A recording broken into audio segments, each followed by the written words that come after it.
Alright, we are finally live. Alright. Yeah, so what's been on your guys' mind lately? Alright. Firstly, it's good to be back. Missed you guys the last time you were recording. But yeah, thank you for having me. I have to say that because today sounds like it's about to get interesting. Well, for me at least, guys, the crypto, there's the whole boom behind people taking into something because of the money it bears. Everyone wanting to be crypto millionaires and everything. Sure. So today with you guys actually going wanting to sit down and get into the technical side of it. For us who are, very timid in how we jump onto trends, I'd like to have a good understanding of the environment, a good understanding of currently what is the temperature and the feel of the crypto. Understanding it not from a person who, deals with the technology, but understanding it from you guys dissecting that I've worked with it this way and I've done this with it, right? This thing seems to be moving in this direction, and right now its hindrance and in its implementation this is where it's falling short. Just those general points are things that I feel like speaking about protocols, speaking about the regulations, understanding the pros and cons between the systems that are being compared, right? Conversations like that kind of make it easier for the normal person to get into crypto, whereas hearing that Elon Musk is having a podcast with a friend of his that they're going to ramble on about percentage and numbers and things that I really will not hear. Okay. So I'm very interested to be here today to hear from a technical point, but in context of what is going on. Which are they facing up or down, the cryptos? Not in as in is it going to boom or no, I mean it's like, is this a technology we can depend on? Okay, cool. Let's as usual, let's go back to the basics. Yeah. Maybe and try to clarify what is blockchain, what is crypto, and once we get from that point, then we can get to the questions that you're actually asking, and then we can try and answer those questions. So, Fabrice, can you start there? Definitely. Obviously when it comes to crypto, one of the problems, also the good things about it is that there's actually a lot of noise. So you'll find a lot of the general basics of what crypto is, the benefits of it. But the fundamentals right now, to answer your question, is obviously everyone's obsessed with the price. Yeah. Everyone sees it as something that if they invest in, they can obviously get high returns. All right. And I think the key one is the idea of it being like this new, very secure kind of technology. And obviously, if you take it back, the golden fundamental is this idea of a blockchain, where you basically brought in elements of mathematics, you brought in elements of obviously the internet, and the idea that you have many computers connected together, aka distributed systems, and you brought in a very key element of economics. Right, the principles of money, value, how people transact, the psychology of it, and more importantly, the basic idea of how do you basically protect, all right, and secure certain elements of finance, for lack of a better word, which is obviously the biggest application of the blockchain. But more importantly, I feel like I've got a brain block. How would you describe the blockchain, Bones? Feels like I've gone through it so many times and it's like, which definition do you go with? Yeah, which How one do do you you explain it to a layman's term? Alright. The blockchain. What is the blockchain? So should we explain what the blockchain is, or should we jump on First, let's start which with problems the blockchain is trying to solve? Let's start with blockchain, because blockchain touches on many industries. When we say blockchain, you can break it up into how it touches in the medical industry, how it will touch in with property, how it will go into our finance, how it will go into our everyday transactions. Okay, that is kind of finance, but you guys get what I mean. Blockchain kind of speaks about how cryptos will seep into our lives, our day-to-day lives, right? So explain blockchain from that point. What is the blockchain and why the blockchain? Very simple, though. You don't need to get into blockchain. Okay, let me start from this. So I'll say a blockchain is just a specific database. Okay. That's how I would put it. Because if you think about it, some people will say blockchain is just a glorified Ledger. Yes, Okay. just a glorified Uh-huh. database. On a simple base, that's what it is. Yes. It's just a way for you to be able to store your stuff, right? How it does it, that's the interesting part. That's where now we go into the decentralized version of it, the mathematics and everything else. That's the interesting part. And then the other element is how, like, if it's just a basic, or if it's just a glorified database, why is everyone going hoo-ha about it? And then what are the nice applications that have been happening throughout since it was introduced? I guess not introduced, but then Bitcoin was introduced, and then come Ethereum and everything else that come afterwards. Like, why is everyone going crazy about it? Why are we actually talking about it right now? What's the main thing about having a Bitcoin or having blockchain in general? Sure. Yeah, I'd say like if you just take that whole database analogy, there's a gazillion technical rabbit holes people go down. But I think there's two key properties of a blockchain which needs to be at least in my view, are basically what make it the interesting.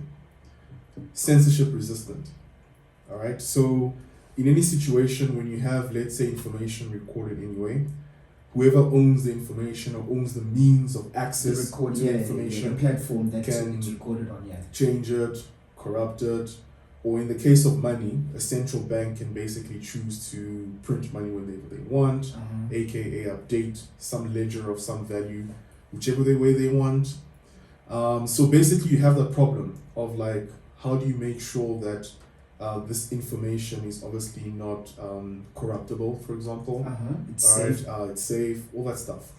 So privacy is a big thing regarding blockchain. Privacy, it's a cornerstone of why blockchain. Not necessarily privacy, all right? It's more the power to control the state of something, the state of truth. Okay. Obviously, money is the most interesting element of it. If I have my bank balance, it's not necessarily that I'm obsessed with it being private. I'm obsessed with the fact that whatever value is there remains there, and it can't just be changed, taken, manipulated, etc., etc. So, being censorship resistant, meaning any centralized organization or third-party individual who does not have the right to control or access a specific element of what I value can essentially come in and tamper with it. So that thing for me is a very, very key property of the blockchain. Another one is obviously immutability property. The fact that once information has been entered into the blockchain, it's there forever. It can't just be changed, and that you need consensus. It can't be changed. It can be changed. Okay. It can be changed. And You see, this is why it's very important to differentiate between the propaganda and the truth. The technical, Yes, Well, that's why it's in important principle- for you guys to speak and have voices, because you guys know things that when I'm being pitched crypto, I won't be told that I can manipulate it. I'll be pitched whatever will get me away from the system we're trying to leave into the new system. That's what I'll be pitched. Yeah, so I think that, to be clear, these are all in principle. So what you'll have, like every kind of industry, you'll have the core principles of what they aim to achieve, and then you'll have different technologies, protocols, which is what specifically Ethereum, had a very, very big incidence where they basically had to modify, all right, the blockchain because it was a massive hack, all right, and obviously lots of money, and they made a big decision to essentially, and this speaks into this question of whether the blockchain is decentralized, and you can unpack it even more and delve into who are the big players in a blockchain, all right, so you typically have your miners, all right, who typically would be responsible for validating every single transaction on the blockchain. All right, and they'll have different protocols that they use to achieve that.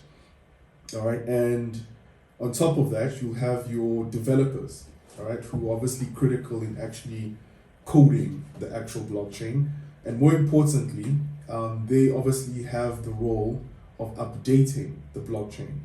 And now different blockchains have different. No, these are the developers. Oh, all right. okay. So you've got the miners. coders, developers, coders. Yes, developers, coders, programmers, etc. So these are the guys who actually maintain the software. All right. Now, in an ideal world, is that the group that you would play in? I mean, technically speaking, as someone who works with the technology. I'm on the business side of things, where we're trying to use the protocol and then to build something, to build some sort of product that a consumer can consume. That's where I live in. Oh. That's my space. Yeah, so obviously on top of these, so now you just talk about the technology itself, the protocols, so for example, Bitcoin, Ethereum, Cardano, all the likes.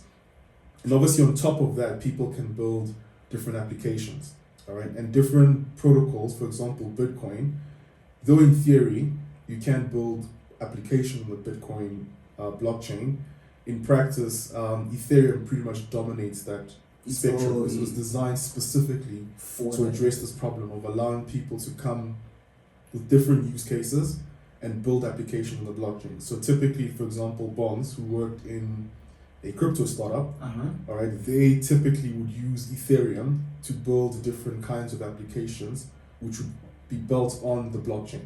So right? some of the protocols are niche, kind of like inclined, as you said. Well, not necessarily Ethereum niche in the sense that they basically were designed to solve different problems. So the way it's framed is that you've got what they call first generation blockchain. Oh, okay. Right, which fundamentally just try to solve the question of, censorship resistance, immutability, privacy, etc. Getting a blockchain in terms of its principles going.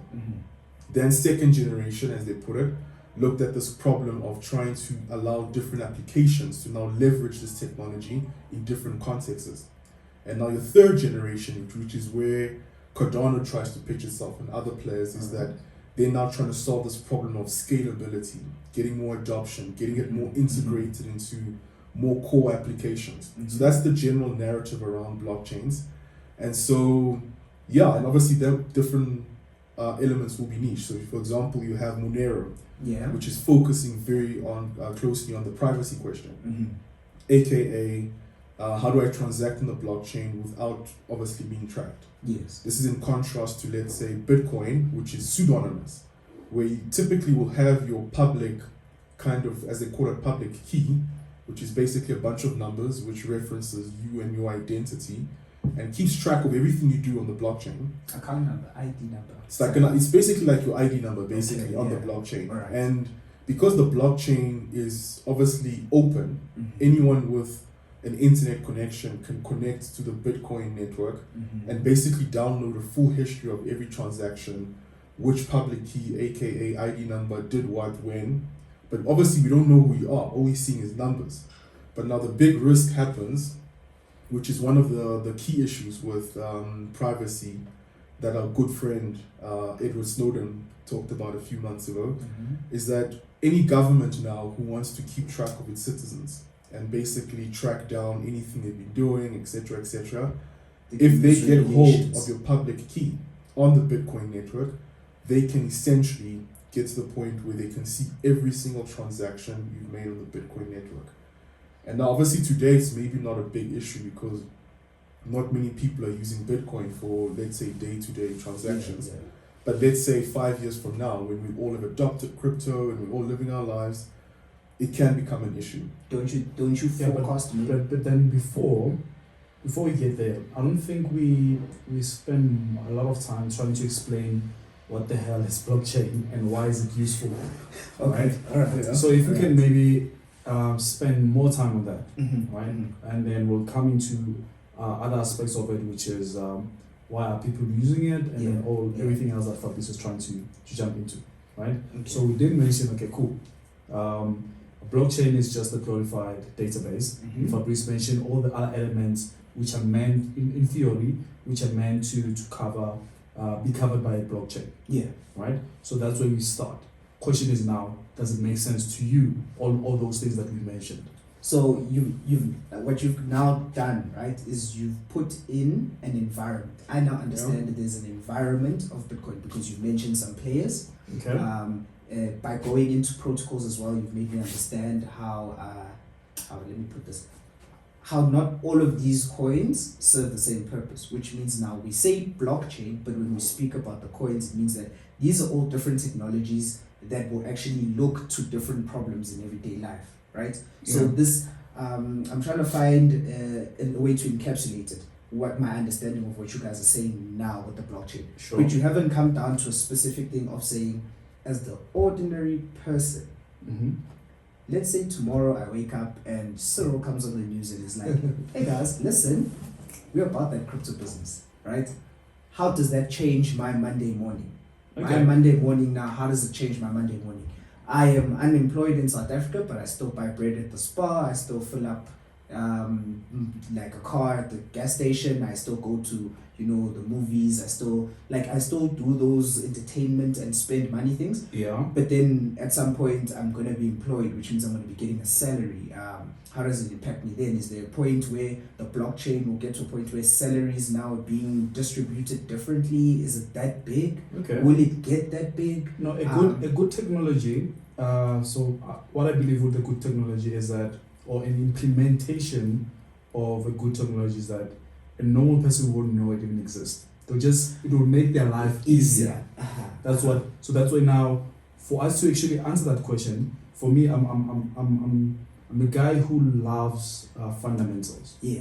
So that's why I'll always go back to fundamentals. So the fundamental is, what is a blockchain? Yeah. And then what is it trying to solve, right? Mm-hmm. So we know that blockchain does all these characteristics that Fabrice mentioned, right? Which is it's a shared database, right? We'll explain what a shared database is. That's number one. Mm-hmm. Number two, we have the immutability of it. That's the major aspect of the blockchain, right? So once you have those things, and then you can save information on a shared and immutable database, Yeah. then we can speak about what can you do with that from an Yes. application standpoint, and how does it, Yes. Implementation comes into how would now. yes, a business or whatever, Yes, how will yes. it affect an ordinary person, right? Mhm. So if we can understand that part, what it means, and then we The can train dive of into- thought, yes. yes, Let's follow that train of from thought. where it starts, what it is, what is it trying to solve, and then from there, the typical examples that we normally use, or the typical applications that we are currently out there that are famous out there, Yeah. which is mainly, I guess, my view is just DeFi. Yes, we have NFT and all those kind of stuff, but then it's DeFi. So Fabrice, you want to touch about what is blockchain and then all those things that you mentioned? Okay, all right. Okay, cool. So I think a key thing that Bones mentioned is basically starting with the problem. Yeah. So one of the big issues we know we have in this world, at least as articulated from the initial founders of, let's say, your Bitcoin networks and all the likes, is this issue of centralized control.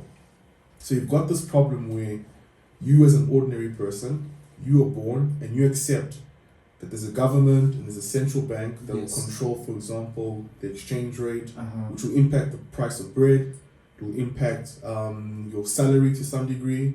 And so what basically is the key issue is that over time, we've seen that these central institutions, banks in particular, or central banks, are basically corrupt. And one of the key things that you might not see, but affects everybody, is this concept of inflation. Yeah. Where, for example, we've now seen, let's say, with the coronavirus, the US government has basically printed, 4 trillion? Like they've just printed. 4 trillion. And the basic key effect that has is that if you own, let's say, 10 Rand today, and after they print that 4 trillion Rand or $4 trillion, all right, the value of your 10 Rand has basically dropped. So the buying power of what you had Yeah. yesterday is basically being diminished by the government deciding to print more money. All right, so it's almost like an invisible way of stealing money from people through basically flooding the market with more money, which essentially is a way of, someone in the crypto space would put it in harsher terms, but it's basically a way of robbing people. So now, let me ask now, with countries that are still, you know, they use the gold standard, still gold based, the currencies are still gold based. With them, because they can't just Which country easily, uses the gold base standard? wait, Australia has correlations with gold because it hasn't fully moved into Fractional reserve. Are you sure? It I think has everybody's moved to Yeah, fractional everybody's reserve. moved. It's Yes. fractional reserve. Yeah. So So correlations are based off what now? What are the correlations based off? So the standard is the USD. the standard now. yeah. Yes. There's no more. So Since then it's gold just and a safe. thing. It's a safe haven. Gold is Sure. just a safe haven. It's a commodity Yes. on its own. Yeah. It's not looked at the same anymore. No. Which is why we have these inflations. I'm sorry, we have the pumping of $4 trillion into a market easily because there's no accountability for where's this money coming from. Yeah, another close to home example is like your VBS case, where basically you have a bank and you trust them to keep your money and to protect it. They obviously steal it, and the money disappears, and the day you come and try and get your money, it's gone. So that's a very classic example of how you trust an institution to basically be honest, to basically comply with the rules. Let's say in that contract, we will protect your money, etc. And these are the services we'll provide you. So Bitcoin solves this one core problem of centralized control. Basically taking control away from trusting an individual or trusting an institution to now getting into space where we can, in almost like an Ubuntu-like, digital space, trust each other, but more importantly, trust computers and trust maths and algorithms to basically apply a rule that can never be corrupted by any individual. So instead of the guys at VBS trusting that the shareholders in the bank would have kept their money, you can put your money in a blockchain, and you can trust that there's a community of computers and people, and more importantly, that the algorithms and the mathematical principles behind the blockchain will protect you.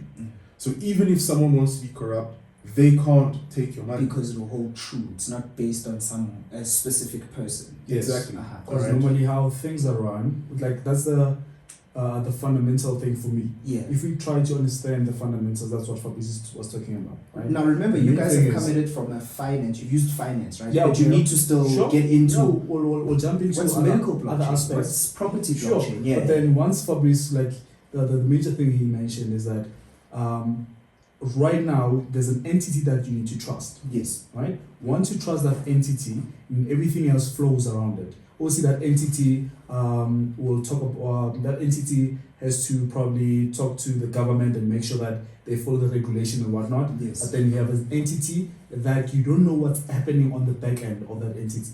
They tell you that things are like this, but they necessarily might not be. Right? That's when now the blockchain comes and will say, okay, cool, we'll remove that person, we'll remove that trusted individual or entity. Yes. We'll give you, we'll replace that with a mathematical formula or algorithm that will solve that problem, and also you can have incorruptible machine.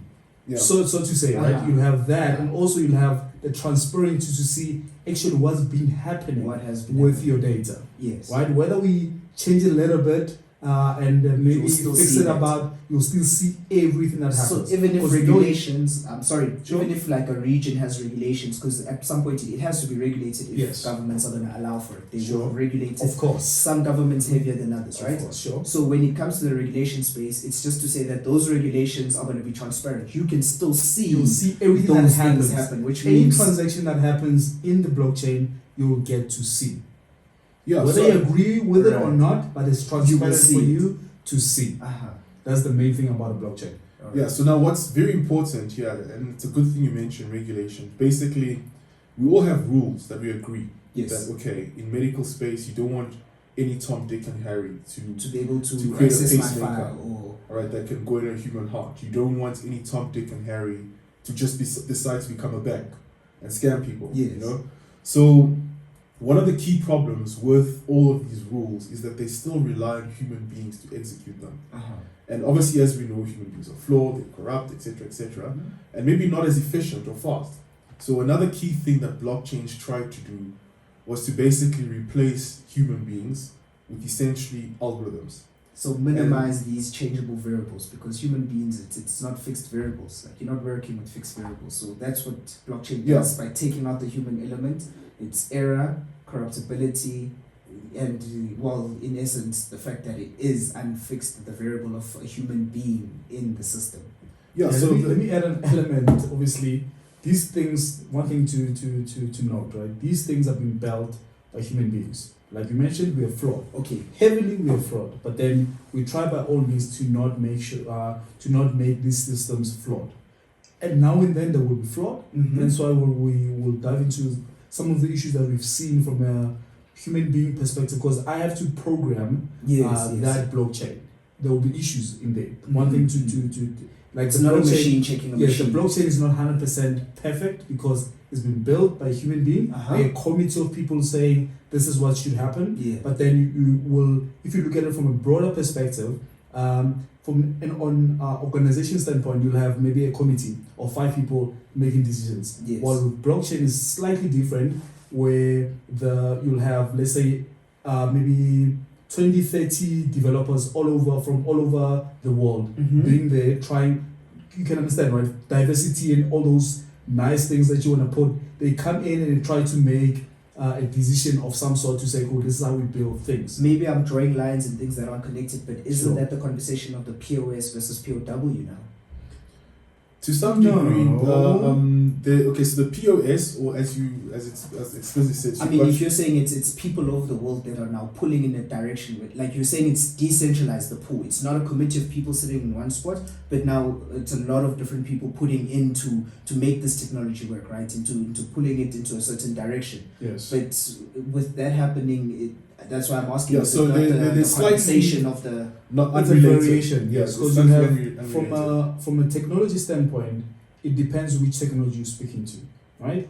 If we focus on Bitcoin and Ethereum, right? Mhm. Those guys initially, yes, it was just a committee of people, and then they came together and then they built that system. Yes. When they build a system now to make any changes, because they have your miners, which Fabrice mentioned about, we have the people who actually use that technology, we have developers and those kind of stuff. Yes. For you to change anything in that system that already exists, which is a global system, it's a decentralized system, you need buy-in from all aspects of everybody who's involved in that system. Mhm. And then you have something like Neo back in the day, or you have EOS, right? I wonder what happened. Oh, EOS the is government- non-existent now, right? No, it's there. It's there. It's I fighting hard. thought Dan left. Yeah, Dan left, but he left in EOS the committee, but then he's still part of the development. Oh, it's still part of the development. Yes. Sorry, just a second. What is Dan? So Dan Larima. Oh, yeah, I was about to ask, Is, what is EOS? First, what is EOS? Like, EOS, is it part of the initial protocols, or is EOS something else? What is EOS? Yeah. So what's interesting about the crypto space now, when you get into the more of the politics of it, alright, Yeah. which is always the spicy stuff. So you'll find that a lot of guys, everything started with Bitcoin. So you've got the infamous or the famous Satoshi, all right, who created the first white paper and proposed basically the principles of Bitcoin. Yeah. And obviously built the initial, let's say, prototype and got a lot of the initial guys going. And so what you find in the crypto Wait, space, is it a he? Is it a she? oh, it could be a Is she, it a it could be them? non-binary. Wait. You know, so I mean, I also it could be a bunch of- I also need to come into this. Wait, this is a person that's unidentified.